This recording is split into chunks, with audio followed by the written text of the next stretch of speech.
पाकिस्तान के वज़ीर-ए-आज़म ने आज भारत को एक दफ़ा फिर ऑफ़र कर दी है कि आएँ, बात करें, मुज़ाकरात करें। Even with our neighbor, we are prepared to talk to them because war is no more an option. ये ऑफ़र्स वो बहुत ज़्यादा कर चुके हैं जब से वज़ीर-ए-आज़म बने हैं भारत को। इतना लेवल गिर गया है कि वो आपको देखने के लिए तैयार नहीं है और आप जो है ना वो उनके तलवे चाटने के लिए इतने हद तक गिर गए हैं। एक बहुत बड़ा तोहफा बम के सूरत में अवाम के ऊपर दे मारा है, वो है पेट्रोलियम मसनूआत की कीमतों में इजाफा। एक साथ 20 रुपए फी लीटर पेट्रोल महंगा कर दिया गया। पेट्रोल ही नहीं, गुज़िश्ता चंद दिनों के दौरान बिजली, गैस, एलपीजी समेत दीगर जरूरी अशिया की कीमतों में इजाफा भी IMF मुआहदे की ही कड़ी है। बाकी जो हमारी गलतियां हैं, जो हम करते रहे हरकतें हर थोड़े दिन के बाद, तो भारत वो इतनी जल्दी भूल तो नहीं जाएगा सर। टांगे कांप रही थी और पता नहीं क्या कुछ हो रहा था, तो ये तो हमारी हालत है। और उसके बाद बार बार जाकर हम ही वहां पे शरारत करते रहे, हमारे ही लोग करते रहे। 3 wars fought in the last 75 years. And what happened? I'm being very honest with you. It generated more poverty, unemployment. आपकी 80% से ज्यादा आबादी डिफॉल्ट कर चुकी है। उनके घरों के चूल्हे अब बहुत मुश्किल से गर्म हो पा रहे हैं। आपको क्या लगता है कि नरेंद्र मोदी साहब क्यों जवाब नहीं देते? इंडिया क्यों रेडी नहीं है? आप you are an avid follower of India और आप पाकिस्तान की पॉलिटिक्स, साउथ एशियन पॉलिटिक्स को देखती रहती हैं। क्या वजह है शहबाज शरीफ साहब को क्यों इंडियन सरकार जवाब नहीं देती और क्यों उनको वो इस ऑफर को सीरियस नहीं ले रही? सबसे पहले तो सर आप जानते हैं कि ये सरकार जो है वो सिर्फ 6 दिन की रह गई है और अभी 6 दिन के बाद जो है इनकी गवर्नमेंट जो है वो वैसे भी खत्म होने वाली है शहबाज शरीफ साहब की।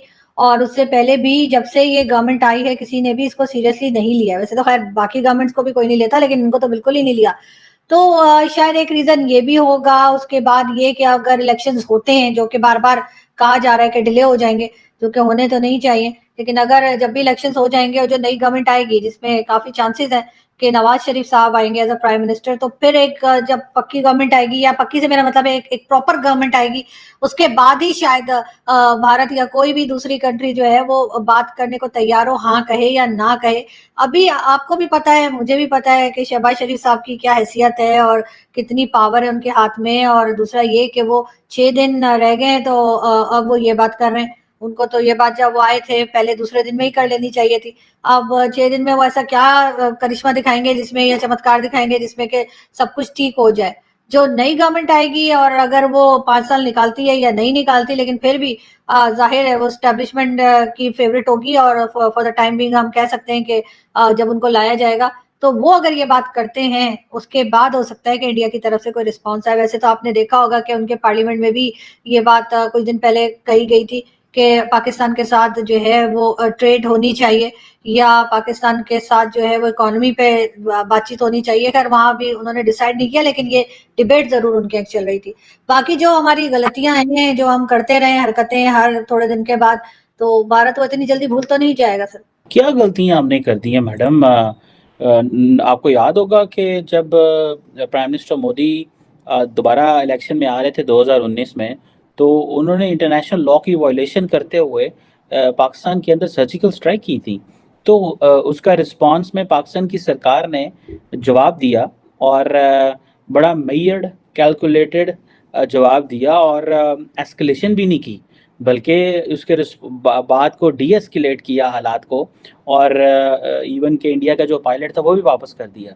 तो आप कह रही हैं कि हरकत आपको ये नहीं लगता कि जो पाकिस्तान की हुकूमत है, जो कि यही इसी असेंबली की बात कर रहे हैं, अगर फॉर एग्जांपल यही असेंबली पावर में थी उस वक्त, जो अभी ख़त्म हो रही है, जब प्राइम मिनिस्टर मोदी ने अपनी एयरफोर्स को कहा कि स्ट्राइक करें पाकिस्तान के अंदर। सो आपको क्या लगता है, क्या ऐसा जो है वो पाकिस्तान डी-एस्केलेट करे लेकिन हरकतें पाकिस्तानी करे? What do you make of this? नहीं सर, पाकिस्तान की अब आप ना माने तो और बात है सर, ये तो मतलब आपकी पुरानी आदत है सर। आप यहाँ के आप तो बड़े बड़े टीवी चैनल्स पे जाके एकदम इनकार कर देते हैं, और यकीनन इसके लिए बहुत हिम्मत चाहिए कि आप सबके मुंह पे बैठ के कहें नहीं ऐसा तो कुछ हुआ ही नहीं।